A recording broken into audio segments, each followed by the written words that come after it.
Influence. Meet my friends, the Seven Dwarves. More about how they work later. Keep watching for this week's competition. We've got a fantastic prize to give away, a powerful Pentium PC. And our main review is Donkey Kong Country on the SNES. Will it live up to the hype? And now be discovering new ways to explore other planets. We love pinball on Bad Influence. If there's ever a break in rehearsals, ooh, this is where you'll find me. Mind you, not everybody can afford an arcade table like this one. This is the Flintstones, and it costs nearly £3,000. Pinball tables weren't always this big or this expensive. They're ready to take over? Go! This was what the original pinball tables used to look like. They're called bagatelles. Why do we call the game pinball? Well, look, the table is peppered with pins, and you score points by bagging the ball in the pockets. Or not.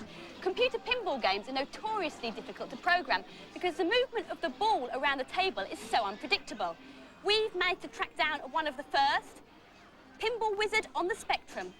And this computer is so old that we can't even get sound off it.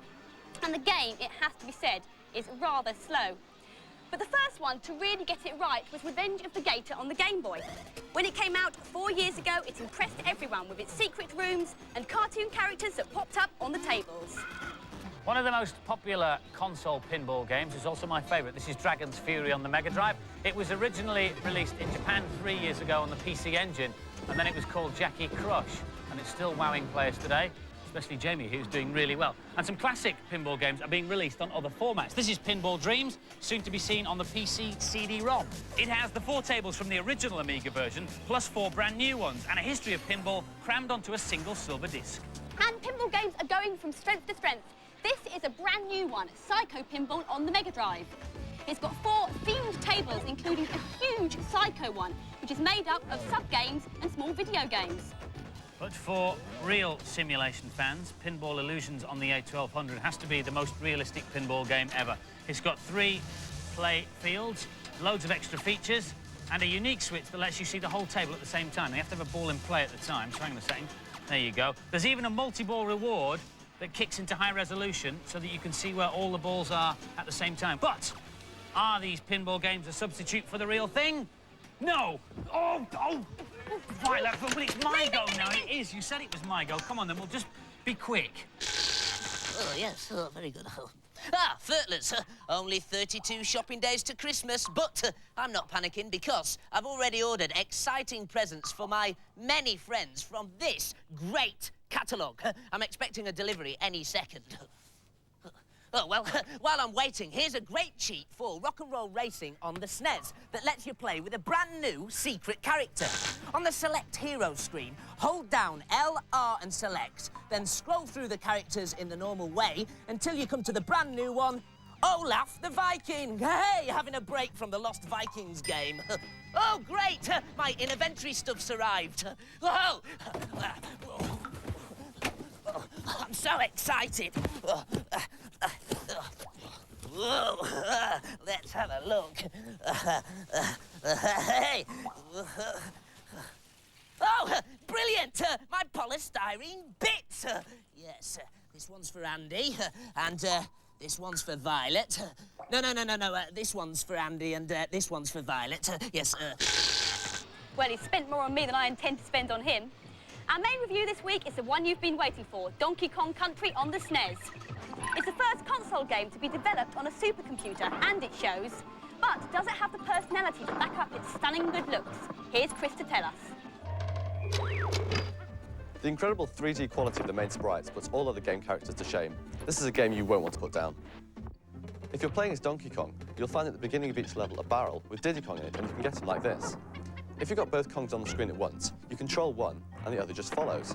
Now, both Kongs have different abilities. For example, Diddy Kong can run faster and jump higher than Donkey Kong, and you can swap between them like I'm doing now. The sound effects and music in this game are excellent. You won't really want to turn it off. A very common feature in this game are these barrels. It's quite difficult, and you have to be very precise with your timing. There's a 2-player option in the game. You can take it in turns to control a Kong each. It's a really good way for a younger player to learn, playing with a more experienced player. I played it with my little brother, and it worked really well. On each level, you can find friends which you can hitch rides on. This is Winky the Frog. They're very easy to control. In fact, in general, the control system is very natural, and you'll get the hang of it very quickly. It's fun to play and gorgeous to look at. What more could you want from a platform game? I thought I'd be disappointed by this because there was so much hype surrounding the game, but I love it. This is a work of art. The gameplay is just your basic platform stuff, but it looks so good you just want to keep playing. And the scores, Donkey Kong Country gets a Kong-sized 5 out of 5 from the boys and the girls. A well-deserved maximum score for Donkey Kong Country. The SNES was launched in the UK 2.5 years ago, but it's only now that games programmers are really using the machine's unique capabilities to the full. Now for a live report from Z Wright, who, as I speak, is 384,000 kilometres away on the surface of the moon.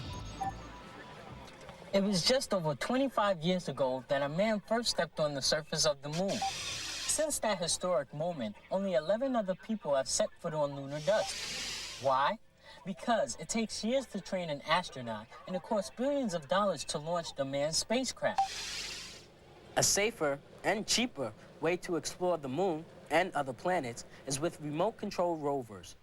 These striking pictures of the Martian surface were sent back by the Viking 1 and 2 missions in the mid-70s. But it's still not like really being there.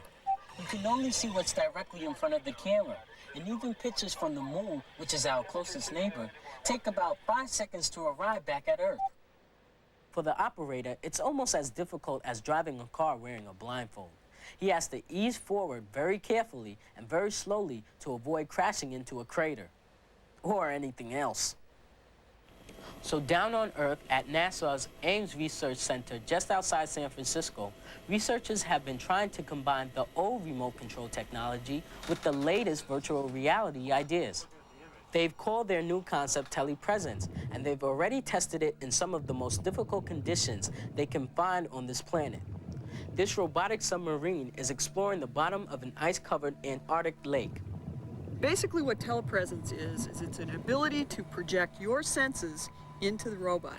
What I accomplished by doing that is having the cameras on the vehicle controlled by my head.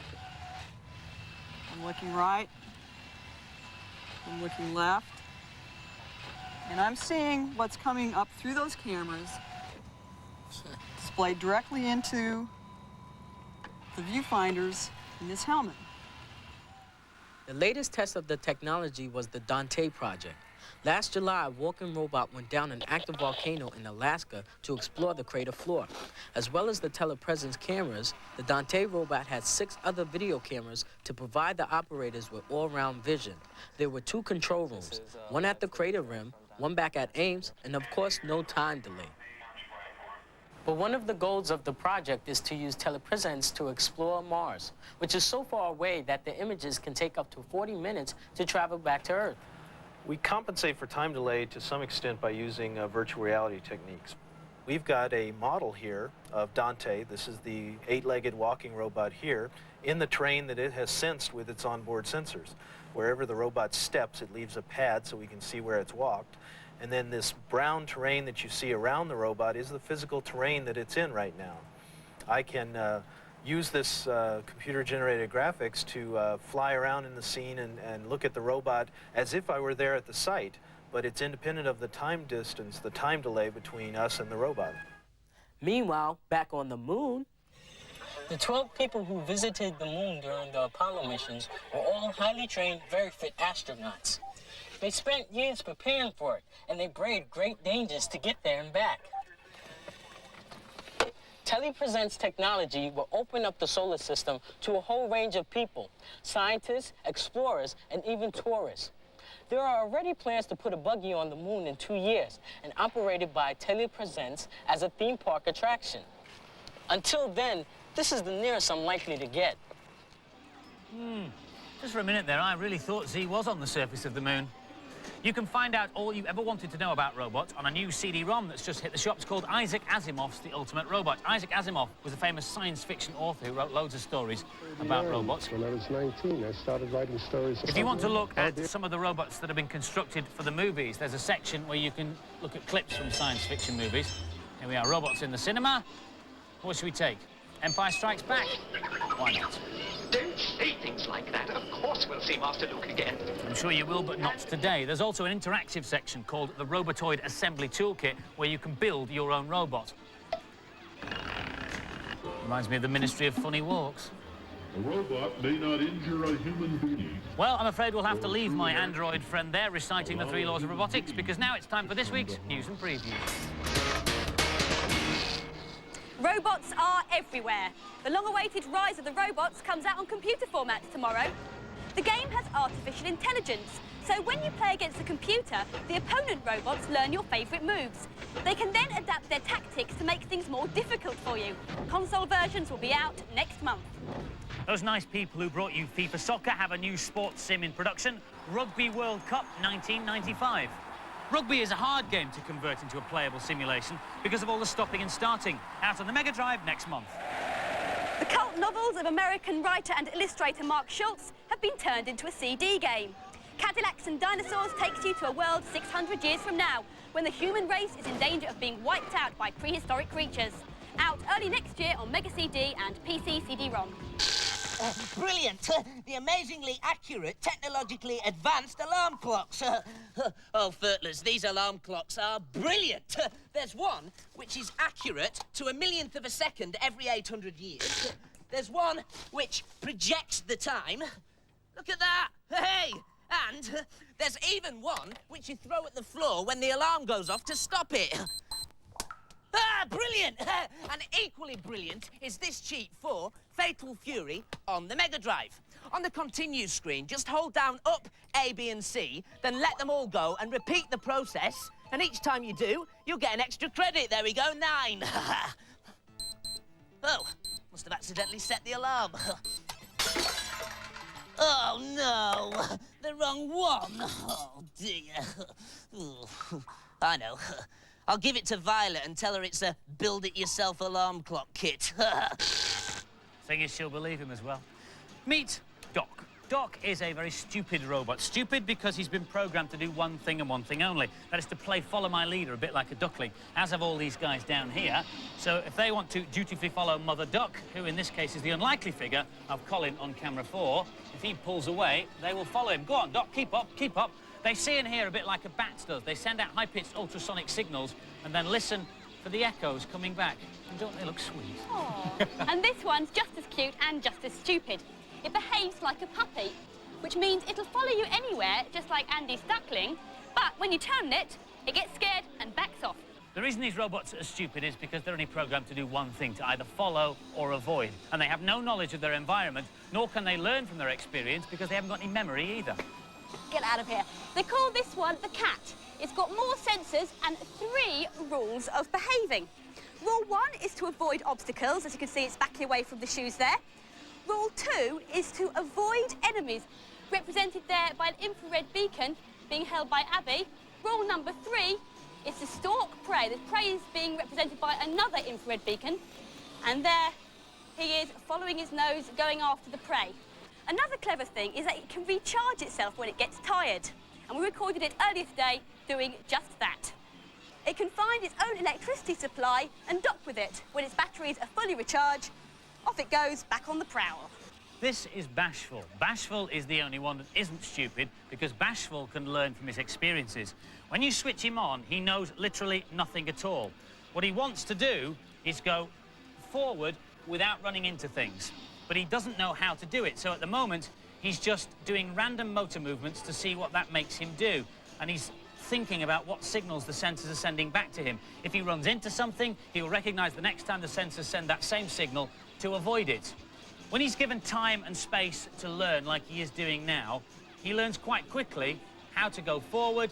But if we're cruel to Bashful, let me switch him off so he forgets everything he's learned. And guys, all come in a big tight circle, get your feet out, and we put Bashful down and switch him on again. If he learns in this hostile environment, you see he behaves really spasmodically and erratically because he can't learn because there's no space for him. Now, if we all step back together, now, you see, he's still behaving in that erratic manner. He still hasn't yet learnt how to go forward. This is because, really, he needs the wide open spaces. He needs sort of freedom to learn and develop and sort of evolve Although they may seem as a crude, robot. these robots are among the most intelligent ever made. They've been designed at Reading University to test out ideas that will lead to the R2-D2 and C3PO of the future. Without a stabiliser. Yeah, He should thank be you, told Andy. he can I come think in we for get his the tea message. before 6:30. And now for some more games reviews. Magic Carpet is the first PC game we've ever reviewed on Bad Influence. The game is a flight sim, arcade shoot-'em-up and strategy game all rolled into one. You're one of 8 wizards vying to take control of a world filled with strange mythical beasts. Your challenge is to collect special energy called mana, and your weapons are powerful magic spells. And, unlike most flight sims, however hard you try, you can never crash the carpet. Here's Adam. We just don't have time in a review this short to do justice to a game that's this big, but believe me, it is really good. The minimum you need to run this game is a 486 PC with 4 megabytes of memory, but to really get the best out of it, you need a beast PC. When you first start the game, you don't have any spells, which is a bad thing if you're a wizard, so you've got to collect them from red urns, which are scattered about the landscape. When you pick one up, the icon on the top right tells you what you've got. This one lets you build your castle. You might think that Paul Daniels has got some magic spells. He hasn't. With a bit of power on this game, you can have meteor storms. A bit more, you can create your very own earthquakes. And you can have your very own army of skeletons for when the killing gets too much for even a wizard of your stature to handle. This is a really good game, very original, but to play it properly, you need a lot of time and a lot of money. This is simply stunning. It's quite a hard game to get into, though, because the story is rather complicated. This is the first flight sim I've ever been bothered to play. It's a really nice-looking game with some brilliant ideas. The boys and the girls agree. Magic Carpet gets a great game if you can afford it. 5 out of 5. Vortex is the latest game to use the SNES Super FX chip. The worlds are all in 3D, so you can move in any direction. Also, you can transform your fighting craft into different battle systems. Here's Aisha. When you first play this game, it takes ages to figure out where you're supposed to be on screen, and then when you do, it's really difficult to control. This is the first level of the game, where you have to fly through space and shoot things that are targeted. It's pretty hard to play this game. It's particularly hard to control, and I didn't find it very playable either. I'm not impressed. It's not a patch on Starwing. I'm not even excited by the graphics as I've seen them all before. I quite like this. It's a simple but effective 3D shoot-'em-up with no pretensions. I don't like this chunky polygon look, and I'm not too crazy about the gameplay either. It's just an average shoot-'em-up. Scores then. Vortex gets an ordinary 3 from the boys and the girls. Oh, brilliant! The relaxing and easy-to-wear massage shorts. Hey, Furtlers, you too can now enjoy the pleasures of a relaxing massage with these rugged yet inconspicuous massage shorts. I'm also wearing the matching massage belt, neck exerciser and head vibrator. I can't wait to try them out. But first, today's last cheat for Micro Machines on the Game Gear. Race backwards on the first lap on the breakfast table course. And then after one lap, you'll hear a tone that confirms the cheats worked. You'll now end up in first position after every race, regardless of where you actually finish. And now, time for my relaxing and enervating, but discreet and inconspicuous massage. Massage shorts. Whoa. Massage belt. Whoa. Neck exerciser. Whoa. Head vibrator. Whoa. Way. Whoa. Whoa. Whoa. Whoa. That's what I call good vibrations. Last week's competition prize was a SNES and a copy of Street Racer. We asked you which Formula 1 Grand Prix is raced around the streets of a European city rather than a racetrack. And the answer, as 17,000 of you phoned in, is the Monaco Grand Prix, which is held every year in Monte Carlo. And the winner, as randomly selected by the Bad Influence computer, is Craig Richards from Derbyshire. Well done. 10 runners-up get Bad Influence Better Than Sleep t-shirts. This week's prize is this state-of-the-art, astronomically fast Pentium PC with Magic Carpet. I kid you not. And the competition question is, not including Z, how many people have walked on the moon? If you think you know, you can give us a call with your answer on 0891 555 999, 0891 555 999. Call will cost you no more than 25p. Lines stay open until midnight on Monday, but do please get permission from whoever pays the bill before you dial, because you can't win if you don't ask permission, and we always check, don't we? We do. We do. And next week we'll be looking at some software that lets you make your own animated 3D Magic Eye pictures, and here's one to practice with. See ya. Bye-bye. Right, now what have you to do? Look through it. Yeah, and kind of focus in the middle, I think. Oh, I see. You have to focus. No, you don't focus, and then you do focus. No, you focus. look through it, and then it comes into and it's NAM.